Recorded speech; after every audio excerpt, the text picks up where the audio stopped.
Hello everyone, Richard Lewis here with a new YouTube video, and usually Sam does talk on these and give his opinion, chips in with the odd laugh and brings things up on the screen that I've linked to him. He's not going to do that today, are you, Sam? Because you're a little bit under the weather, mate. Yeah, I'm feeling rough. Yeah, and just to be clear, this isn't a hangover or a come down. Not self-inflicted for once. Well, you did eat that dubious tin of beans, mate. I did eat the Bush's beans, yeah, that is right. Don't bring Bush's beans into this. Bush's beans are the best beans.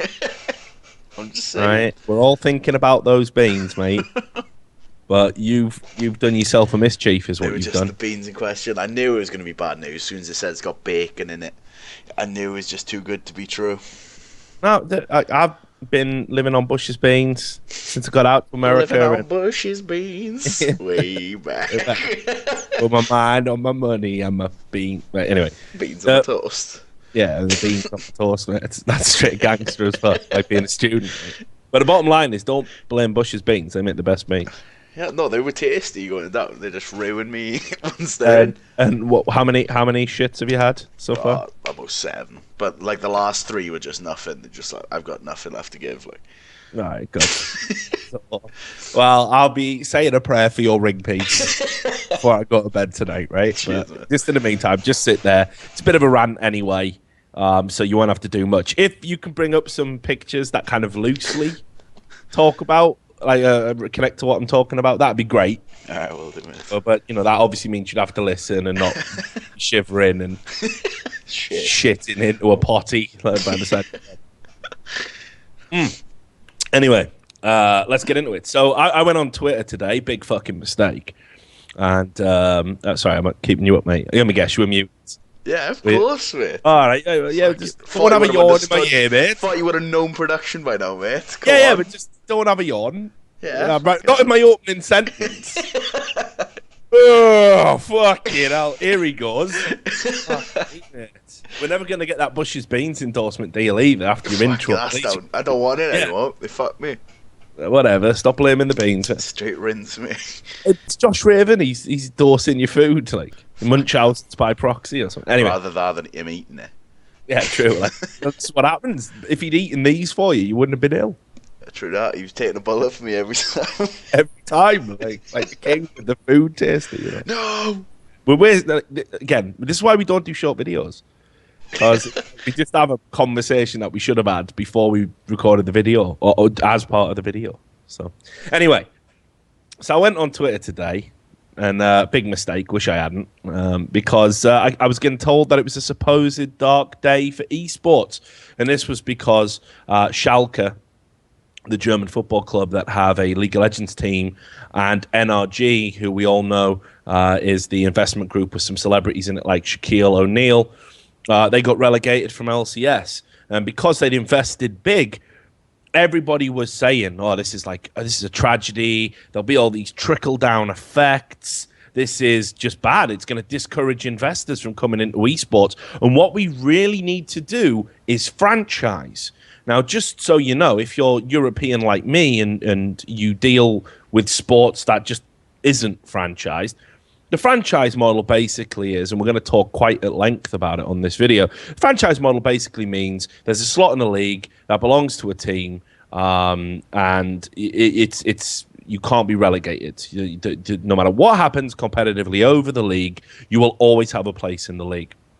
And American sports operates this way, almost across the board, and there's a reason for that, and we're going to talk about that. But obviously, for European people, I do find it a bit of an anathema. It's not what I'm used to, and I can see many disadvantages of that system. I can see many reasons why that system isn't good, especially for something like esports, which is developing.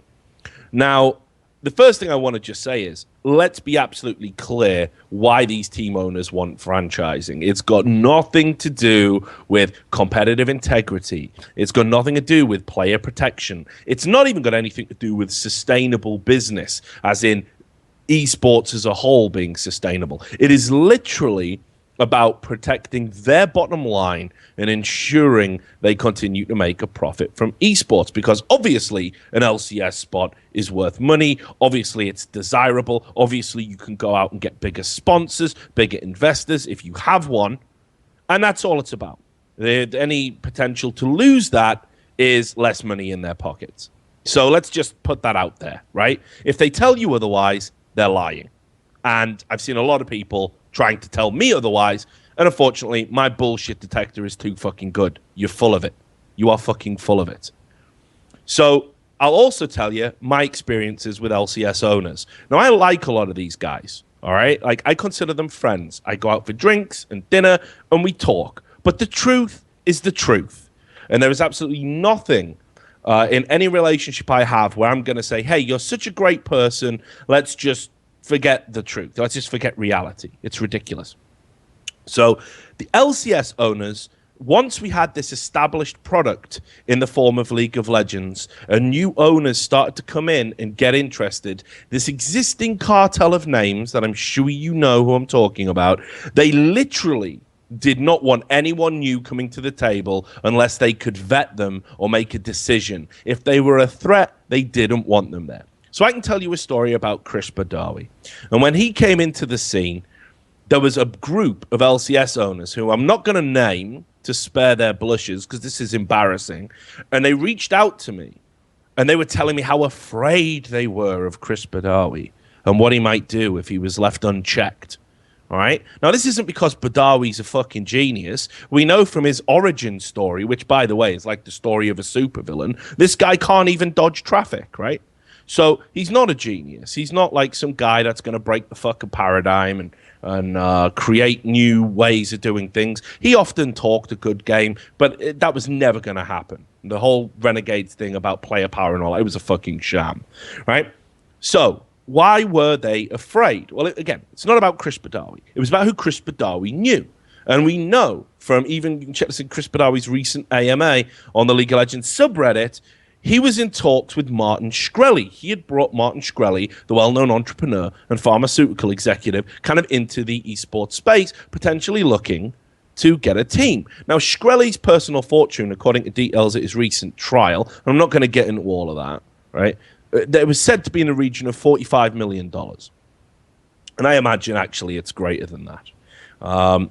Now, obviously, somebody with that kind of financial muscle coming in and saying, hey, I want to buy a team, I want to play in your playground, in your sandpit, is very distressing to these owners. They said to me, this guy's a multi-millionaire. And we're not even millionaires, which, by the way, in itself points to fiscal mismanagement of an epic scale. You had like 2-3 years of a completely unassailable position in the marketplace, and you've still not got $1 million in the bank. Like, I'd be embarrassed to admit that, frankly. But these people complained about how his spending power could potentially hurt their brands. They would say to me, how can we compete with a guy like that? How can we compete with Martin Shkreli's millions? He can offer any player, any salary, any amount, and we just simply can't compete with that. It would ruin the league, okay? And that's just one example. So if you ever want to ask yourself why they all got together and fucked over Badawi on that poaching thing, it was to protect their cartel, to protect their interests, and nothing more. And let's also be clear, Badawi engaged in practices that he was banned for, that every owner and manager that I've ever known has done at some point, usually multiple times. But it's only the ones outside of the circle that ever get any heat for it. That's just how this group works. That's literally how it's moving towards, especially in North America, but we're starting to see that more and more in Europe right now. The elite team owners, the elite brand owners, they want complete control over the esports product, even to the point where they want to be able to dictate who can and can't play. Right? That is ridiculous. And by play, I don't literally mean play. I mean play as in play it being a team owner. So that's absolutely true, by the way. I don't care if anyone wants to come out and challenge that. I'm sick of it. I'm sick of people. Oh, but Richard, you've got no proof for that. No, you'll just have to take my word for it. Turns out my word's pretty fucking good. All right? If you don't want to take my word for it, don't. So, you see these people, and they talk about stability and structure and how we now suddenly need this franchising system. Yet, these are the same people who, even up until very recently, would engage in what they openly called LCS slot farming. Right? Now, LCS slot farming is where, for minimal investment, you put together a team in Challenger and you try and get them promoted to LCS with a view to selling the spot for that fabled $1 million because you can't own or have a controlling interest or a stake in two teams competing in the same league for reasons of competitive integrity. So even the process of trying to get one team promoted is inherently dishonest, in my opinion. Should there be a minor league? Probably. Should there be a feeder league for talent? Yes, absolutely. But any talk about developing talent in the Challenger League is a clear lie, because let's look at what these organizations have done in terms of packing rosters out with experienced talent in a bid to win at all costs. They're not looking to develop young and upcoming talent. They are looking to get that LCS slot to sell it for money. And again, I don't need to name names. You know who has done this. Now it turns out Riot are looking to change the rules surrounding how Challenger Series works. And all of a sudden, franchising is a discussion we've got to get back on the table. Suddenly, it is now essential in the eyes of the very people that had looked to abuse the relegation promotion mechanisms that were in place initially. So just to put this in context as well, I think it's quite crucial that you will never see the Team Dignitas owner, Odie, Michael O'Dell, who was never in this cartel, never in this group, was always openly kind of rejected in that sense because of his outspoken views. You never saw him complaining when his team got relegated, and that was after a bunch of highly dubious trades between TDK and Renegades that got his team basically into a position where they were the weakest link in the league. Never complained about it, sucked that up. Again, that deal cost him at least $1 million. And if you remember, of course, he sold another organization specifically to be able to continue to have that one in LCS. So, again, it is telling that you don't see him banging the drum and crying about this. It's the same old names. Now, historically, obviously, right at the top of the video, we talked about Americans and why they have a hard-on for franchises, right? And again, Europeans don't really get it. I don't get it. I'm not a massive fan of the franchise system. I like a lot of elements of American sports. I'm going to list what I like. But the franchise system is very antiquated, and it comes out of a very specific time in history, not just sporting history, but in history itself. And this is why it's been prevalent in North America. So first up, and this is a very glib and flippant thing to say, but it's true nonetheless, there's never been an alternative to franchising in America. No one's really explored that option. It has always been the way it has been. And this goes back to baseball in 1858. And what you had there was you had a collection of teams that were all based around New York. They formed something called the National Association of Baseball Players, the NABBP, and it was an amateur organization. So like a lot of sports, it starts out as ostensibly amateur, but slowly professionalism creeps in. And by professionalism, that is, of course, the exchange of money for your labor as a player, and better players getting more rewards. So this slowly became the norm, and this is, teams want an edge, so they'll offer financial inducements. Players want a reward because they're putting so much practice in. They know they're better than everyone else. They know that being on a team guarantees you a win, so they want some quid pro quo. And eventually, it was like an open secret. So by 1869, professionalism in the game just becomes legalized. Now, 2 years later, the amateur and professionals split away from each other because their interests aren't really compatible. So in 1871, you've got the first ever professional league in baseball in America, which introduced a season-long championship, which had a round-robin format, and this was to be adopted by sports worldwide, which includes the English Football League at the time. Now, the problem with this structure was anybody could join, right, for $10.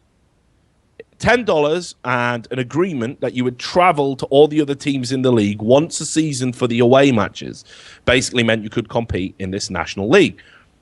Now, several teams would end up failing to finance properly over the course of a season, and the logistics of traveling across a country as big as America in the fucking 1800s to go play matches coast to coast, it just meant it wasn't viable for a lot of teams to be able to do that, and this created problems within the league structure. Then after that, in the mid-1870s, you have a economic depression that hits. So lots of smaller teams were suddenly unable to compete, but didn't want to surrender their league status. They paid the $10. They didn't see why sudden financial upheaval and this nonsense should basically mean they shouldn't be allowed to have a baseball team. So the stronger teams and organizations that existed, the ones that had been more financially prudent or were parts of bigger cities or whatever it was that determined them as successful, they actually broke away and created a new league, which was called the National League of Professional Baseball Clubs. So it's different to the National Association. One of the first rules of this club was that it was closed. There would be no more open membership. You could no longer pay $10 to get in. And as well as this, it introduced territorial rights that meant you could only have club to one city. Stop me if this is sounding a little bit familiar, almost as if history was cyclical and it repeats itself and the nature of human greed was eternal. So, while many professional clubs continue to exist outside of this league, it was the ones in the national leagues that remained the most financially stable. There's a lot of reasons for this. They're all very obvious. I'm sure you've put it together yourself. But just so you know, they obviously had a territorial advantage, which means one club to one city. So get fucked if this is our town, scrub. Yeah, beat it. Right? They're out of there. You've got a reduced league commitment, because obviously they're only playing amongst themselves now, not all of these teams that had joined. And you had collective bargaining power. Everybody in this new group agreed to work together to ensure they remained at the top. So when the next economic boom hit in the 1880s, everybody wanted a professional baseball team again. It was vogue, people could afford it, and this national league didn't want to relinquish its power, so it decided, hey, look, we'll all give you the benefits of our group, our established ways. We can even feed you some players. We can give you a slight cut of the financial proceeds. But to do that, you've got to bend the knee, and you are a subordinate league to us. And this system is what evolves into the modern baseball hierarchy that we know today. Now, across the Atlantic, football developed in a similar fashion, and as I already said, it took its cues from baseball. Now, the key differences include that when the Professional Football League formed in 1889, and this was basically just designed for similar reasons, it was a means for the top clubs to have regular, predictable, and therefore profitable games.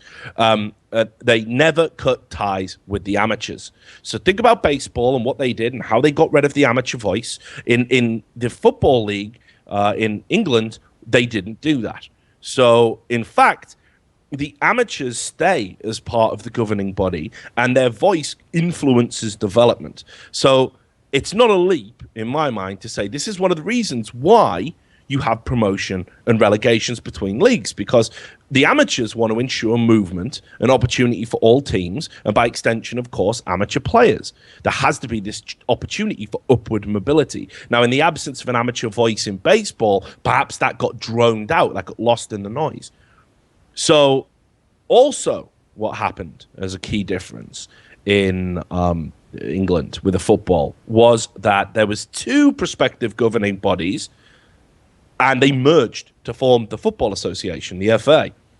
That didn't happen in baseball. In fact, it was a breakaway association. It was the exact opposite. You had a collection of people from all strata, all levels, while it was the elites that broke away. Here, we had two people merging. We had effectively the very elite and the amateurish coming together to create a solid foundation that went on to be known as the FA. And because of that, you've got to make sure everybody's interests are satisfied. So the clubs at the top got placed into the top tier of the league structure because that satisfies their short-term interests. But the potential for smaller teams to get promoted gives obviously a reason for smaller teams to agree to this merger. So the American system doesn't have any of that, and that's why I just honestly think they just never thought of it. It was literally driven in America just by self-interest and the fear of financial collapse. And if you look at other American sports like the NFL, the Great Depression drove this modern franchising model as well. Smaller teams had to go to big cities to survive. Sometimes multiple smaller teams had to merge and do this. It was the only way they could really exist, and this whittled down the number of teams, and again led to this idea of one club, one city. Now, this is all why we have franchising in America, and as you can see, it's quite antiquated. But I will say that while franchising does reward mediocrity in my eyes, there are a lot of things that come with the franchising system and the financial way they do things. There are a bunch of other concessions, and this is what I really like about American sports. Anybody who follows American sports has to appreciate their almost socialist approach to the distribution of money and talent. Okay, it's amazing. If you look at like something like, I don't know, the last 10 years or the last 12 years in NFL, you've got multiple Super Bowl winners. It's the same in baseball with the World Series. You don't really get that in European soccer. You have, ridiculous situations where I think it's like out of every year that's been played in, like, for example, La Liga in Spain, I think it's like an overwhelming, like, 85% or something like that of the total titles have been won by Barcelona and Real Madrid in the league's history. You don't get that in American sports, and here's why. So first up, you have the drafting system. Now, what's effectively happened in America is the collegiate system is basically like a minor league. They have been forced into being subordinate to those leagues. And collegiate athletes get fucked in ways that I literally cannot even begin to fathom. It blows my mind. I jokingly talk about this with colleagues of mine at Turner who work in sports. And I say, like, the collegiate athletes are just getting absolutely fucking railed. It's ridiculous. It's disgusting. It makes esports look clean. And they laugh because, what they've rapidly come to realize about esports is there's a lot of fucking shady activity going on. Collegiate athletes get it so bad. And that's got to change, I think, moving forward. But again, what it does have is a draft system, which is great because it gives the worst team first choice of best players. So you have this almost like socialist approach. You are the weakest, so we give you the best, so you can come up to our level. There's nothing like that in League of Legends, nor have I even heard anybody propose a drafting system in League of Legends. These team owners that talk about the importance of franchising never talk about any of these concessions that come with franchising. Who wants to implement a drafting system? What about all these collegiate teams and collegiate leagues? What about the Challenger League? Why don't we have a draft? Well, no, they don't want to do that because they want to be able, first of all, as we've established, put their established players into the Challenger League to gain the system so they can earn money. And second of all, they still want their spending power to count. They still want to be able to buy the best talent. They don't want to develop and nurture anything. They just want to have the best team. Fuck it. If they cared about developing and nurturing talent, why is every fucker Korean? They don't care about that. They care about winning, and they care about their spending power counting in the marketplace. Introduce a drafting system, right, where literally the team that finishes bottom in your new franchise league gets to pick the best player that's available, either coming out of collegiate, out of challenger, then all right, then we're one step closer to your argument making sense. Then, of course, and this is absolutely huge for American sports, salary caps. Salary caps have shaped American sports because they stop big spenders dominating the market and ensuring success. If you've got a big name player and you don't want him to go anywhere, you have to put what's called the golden handcuffs on him. You have got to pay them enough so they remain in your team. And what happens if you do that? Well, you can't afford to have all-stars in every position. So you've got to draft smartly. You've got to go out there and get good free agents. You've got to negotiate hard, and you've got to try and get the best players you can to fill up those positions. Now, that doesn't happen in League of Legends or esports in general. I've never seen any league propose a salary cap. And why is that? Well, again, they don't want a salary cap because these owners want spending power. They want to be able to say, hey, look, we brought in this mobile phone company, and they've given us $3 million this year to spend. Haha, fuck you with your G2A sponsorship, getting a fraction of that. They want the bragging rights and they want the spending power, but they don't want to have to actually exist in a situation of parity. They won't do it. They simply will not do it. I've not seen one person talk about it. And here's the other thing. These people that talk about salaries, and again, remember, one of the reasons why we should all want franchising is that it's better for players, right? Well, I know that these team owners are in a group where they deliberately talk about each other and they agree not to overpay players a certain amount. So they artificially keep the market low. So, you know, if a player has an option of 3 teams and all of those owners are in that group, he can't negotiate a salary commensurate to his talent. If they say we're only going to pay you $10,000, but in reality he's worth $20,000, he's got to take the 10. Because no one's going to pay above it, or you risk losing your seat at this glorious table of illustrious and fair human beings.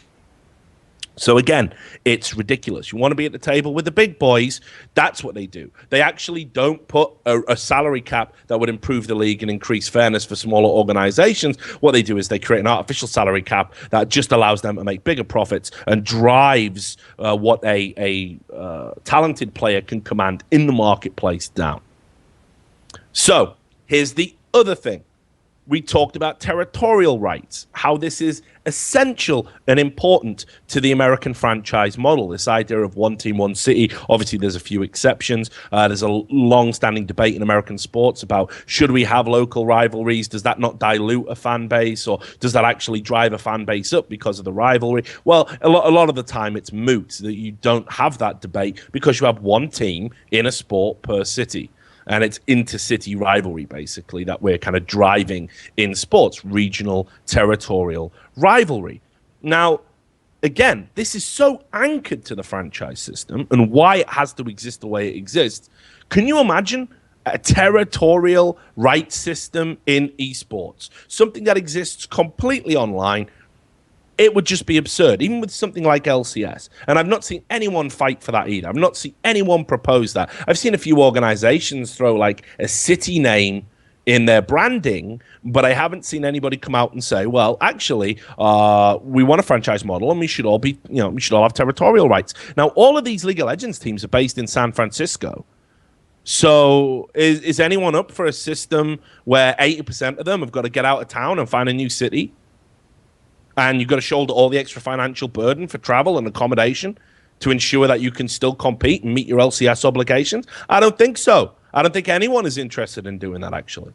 So again, we want the franchise model, none of the reasons or the burdens as to why the franchise model exists. So I hear a lot from LCS owners as well that it would be better for fans if there were franchises because it offers stability. You know, your team's always going to be there season after season. Complete bullshit. First of all, a franchise system as we know it has actually caused fans all manner of suffering because franchises relocate. I'm an Oakland Raiders fan. I know about that. Ask any of the St. Louis Rams fans how they feel. Once a financial opportunity presents itself, franchises will move to different cities, sometimes so geographically far away from where the franchise used to be, it is no longer viable for you to be a fan anymore. So I don't see how that's a good thing. And in esports, fans don't even support orgs or teams that way. We don't do it. We generally support players and rosters, right? So do the fans of the Brazilian CS team that moved to SK Gaming from Luminosity, do they stay as Luminosity fans? Well, no. Their entire fan base pretty much jumps to SK Gaming. Very few support a team or a brand or an org. And as such, the notion we need to protect teams, brands, and organizations by locking them into a league because this will help fans is therefore intellectually dishonest. Some fans do operate this way, generally ones with a longer tenure in esports. Most fans do not. I saw as well a lot of people talking about how franchising helps players because of that stability. The increased investment comes, and therefore players can earn more money. Well, okay, let's also just put this out there. The average NFL player makes considerably less than the average English Premier League footballer. Now, this is, of course, averages across the board, but the average NFL player is paid $1.9 million against the average Premier League player being paid $2.9 million per year. And that's as of a report in September 2015. These are not out-of-date numbers. So again, I'm intrigued because I was told again today on Twitter how the English Premier League, it's like got all this outside money and it's not a successful model. Well, if you care about players and you want your athletes to earn money commensurate to their talent, and again, I'm not getting into the argument about whether sports people pay too much money. That's not the argument I want to have here. The bottom line is the English Premier League model affords those with the better talent to make more money than the NFL model, it seems, as evidenced by the figures. So when you take into consideration all of that, it seems to me very much that these team owners just want to have their cake and eat it. They want a franchise model that gives them power and dominion over who can compete in the league against them. They want a franchise model that stops them getting relegated so they can secure more money, but they actually don't want to take on board any of the things that come hand in hand with the franchise model. So this is about turning what is otherwise just a cartel into a monopoly. And I can't support that in good conscience. And I don't think many other people should be able to support that in good conscience. A point I also made today on Twitter was that we should look at Cinderella stories.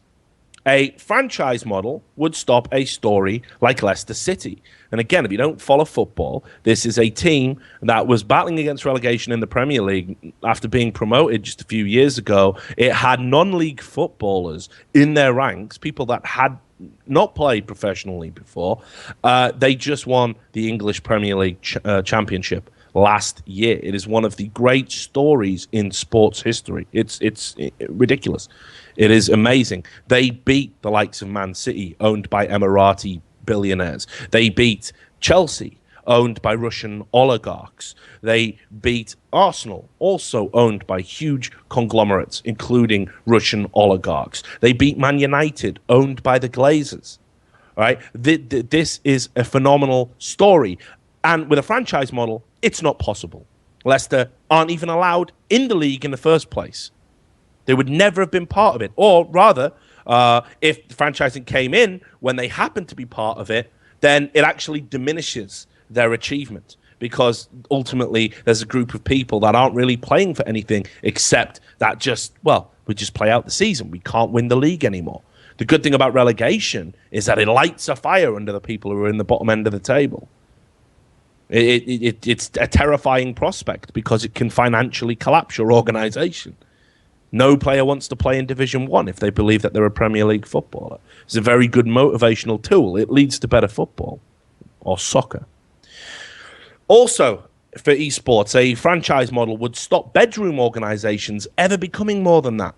There's so many organizations that are now kind of household names. You know, some of them really interesting, player-created brands, things like Origin or, just new upcoming brands that didn't exist. Things like NRG, for example. They would just be a brand and they would never have been able to get into LCS. They would never have competed. So they would literally just remain these amateurish organizations. How does that help the ecosystem if a few organizations control all of the investment money because they're in the number one league? Explain to me how that approach is better for the holistic view of esports. Well, if you make that argument, you're insane. As simple as that. You are clinically insane. Having this rotational aspect means more money coming into more organizations across the board, which is better for esports holistically. And again, just to point out the hypocrisy, a lot of these teams advocating for franchising now wouldn't have been in LCS if franchising had existed a year, 2 years ago. They would have been kept out of it. So it just goes to show how your perspective can be warped based on your circumstances. So the other big talking point today was the investment side of the argument. People were saying to me, well, Richard, if we don't have a franchising model, people won't want to invest into the team. Do you know how many investors have walked away because they realized that they could get relegated? They wouldn't invest in LCS. Well, I'm going to tell you my gut feeling on investors like that. Fuck them. Literally, fuck them. Not interested. If you're looking to place an investment is basically playing roulette, right? You're looking to put your money down and what, and then if people go, oh yeah, but there's a chance that if you put it all on zero won't come up, and they well, fuck this game. Yeah. What the fuck you doing in a casino, motherfucker?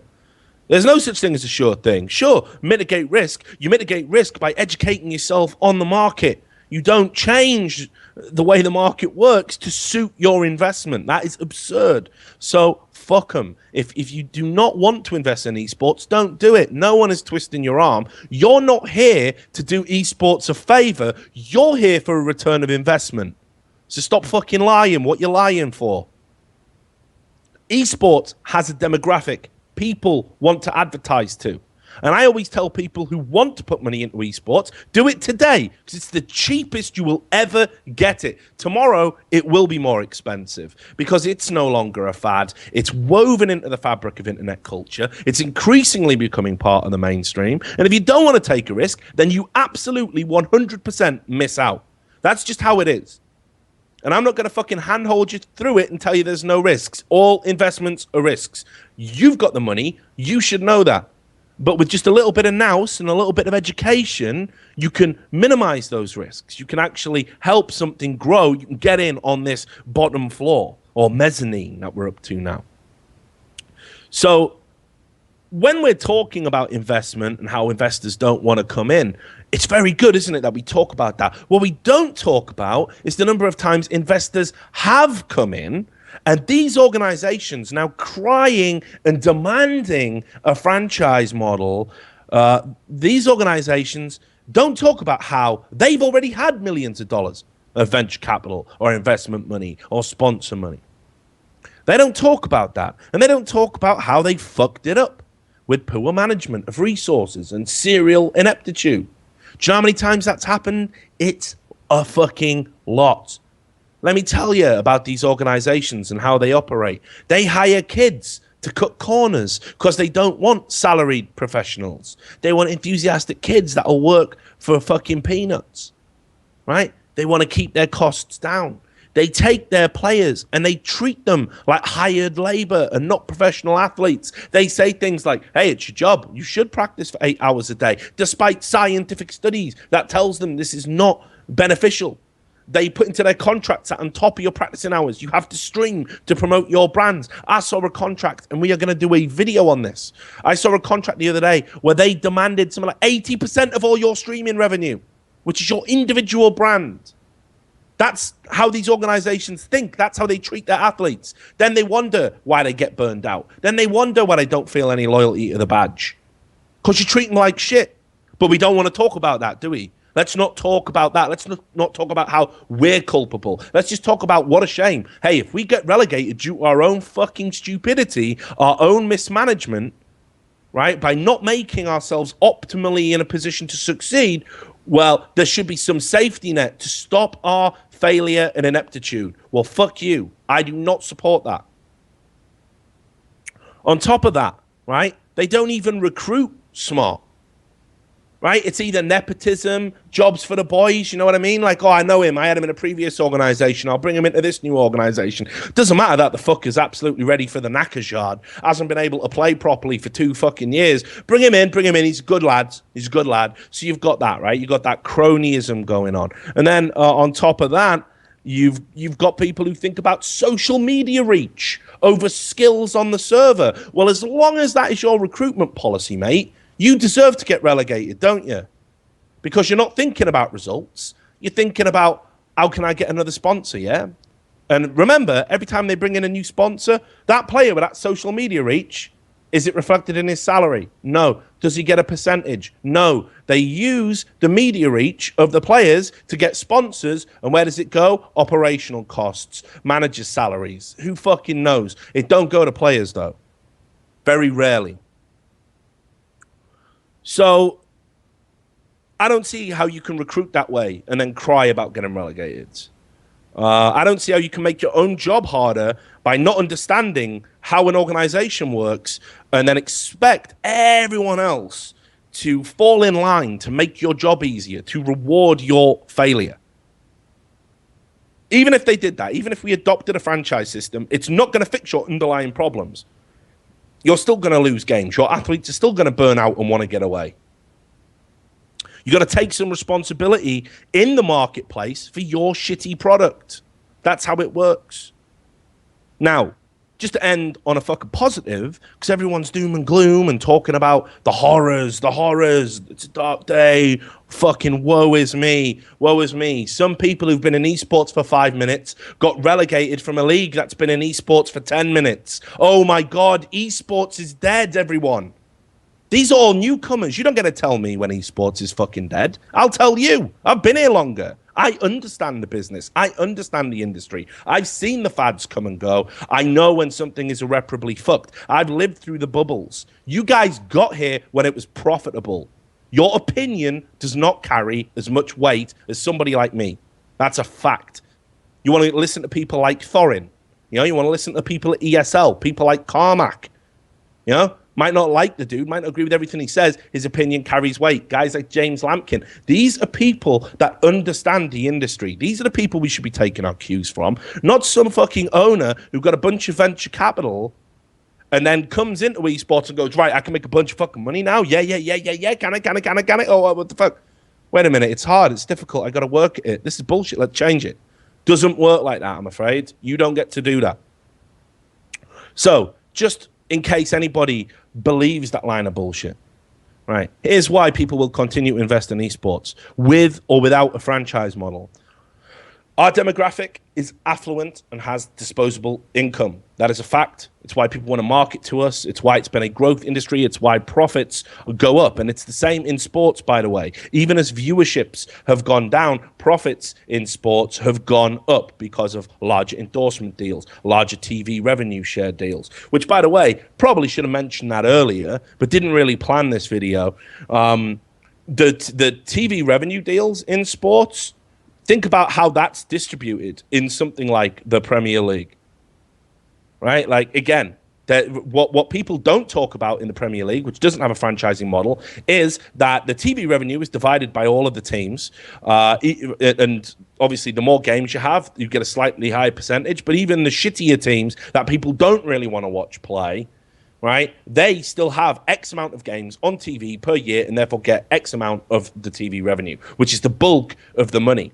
Then, if you get relegated, you get parachute payments to help bail you out so you don't just continually plummet down the leagues. And these parachute payments aren't small. We're talking like 60 million or something. 60 million English pounds, pre-Brexit pounds, right? So nobody talks about that, did he?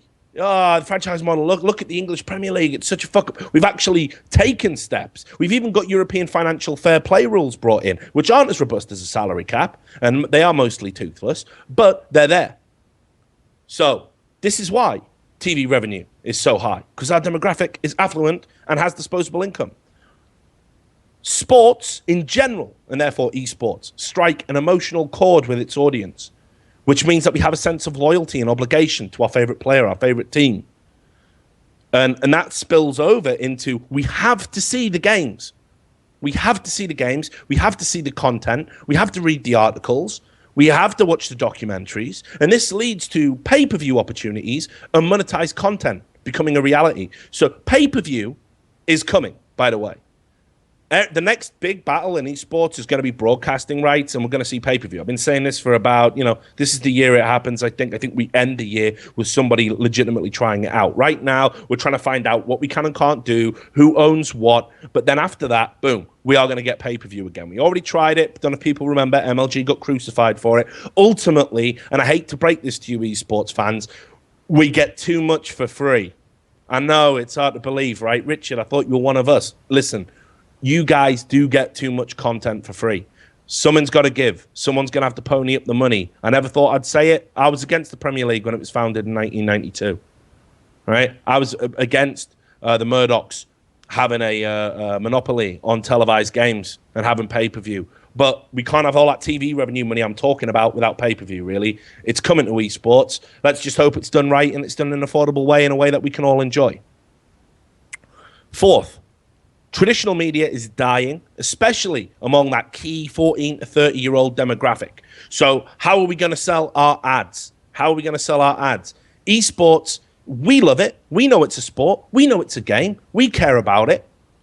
To people outside of it, it's just an advertising opportunity. It's just an advertising platform. It's just a conduit through which to sell my products. And right now, there are very few things as efficient as esports to hit that key demographic with that moolah.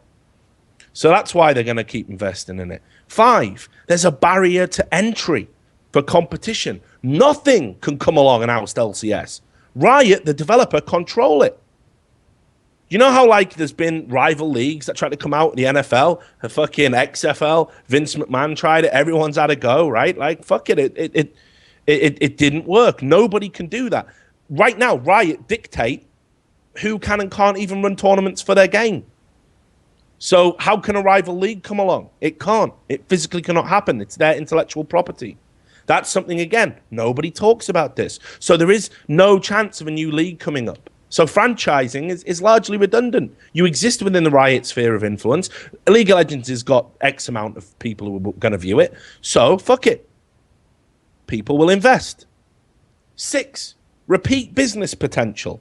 I always remember getting told this when I was a salesman, and that is that you do not sell, if you sell cars, yeah, you don't sell one guy one car once. So you don't fuck him on the first car. You don't put the true coat on there and all the bells and whistles he didn't want. You don't push him towards a car he doesn't really want because you want to get your sales bonus. You actually do him a good deal on the first car and a good deal on the second, a good deal on the third, because you sell him many cars over his lifetime. That's how you do it. That's how it's played. And the repeat business potential for esports and sports fans is just ridiculous. We have to buy a new jersey every season. We have to buy the latest peripherals with the right branding. You know, that people come and they spend and they spend and they spend. And 7, and finally, all of these benefits are available in esports for such a relatively small cost. It's such a key demographic, and right now you can have all of those things for next to no money. You can buy your way into esports cheap. So that's why the investors are still going to come. And the people who are doom and gloom and trying to tell you otherwise are wrong. They are just wrong. They'll tell you, hey, I'm from a business background. I understand all of this. I was too. I'm not just some esports fan. I'm not just some journalist. I've worked in marketing. I worked in sales. I've monetized esports content and esports products. I've done it. I worked for a media company. So I know what we're dealing with right now. Now, yes, it could be a bubble. I don't know if all that will apply if we hit another massive recession or anything like that. Survived through a few of those, though, and esports is still here. So the idea that a few teams getting relegated from LCS and a refusal to franchise is going to fuck us all is ridiculous. So I just want to leave this as the final point. You still with me, Sam, by the way? You haven't had another shit while I was on? No. Starting to feel better, actually, man. Good old rant. The healing words. The healing words. Like. So finally, if an organization says they care about esports and they invest in esports predicated on that idea that they care, but they get cold feet because they lose an LCS franchise, then I will tell you, sir, they do not care about esports. They care about a short-term return of investment, and they're therefore not a reliable partner to build anything, are they? They're in it for the short term. I don't want people in esports for the short term. This isn't going to be short term. It's not going anywhere. So if all you care about is getting your logo on a few shirts for a couple of years, I'll save you the bother. Don't invest. It's not really worth your while. There's plenty of better avenues for you, honestly. If you want to be part of something special and really watch an investment grow and blossom and be instrumental in helping grow a burgeoning industry, a fledgling industry, one that's going to become more and more interesting and exciting as it gets more and more professional and more accessible, then this is the place to be. It's a hot spot. And anyone who says otherwise is a fucking greedy liar. Anyway, there you go. That's my rant about franchising. I hope it satisfies and ticks all the bases. I'm sure there'll be people wanting to give me some responses. If I like you, I'll listen. But until then, see you on the next video.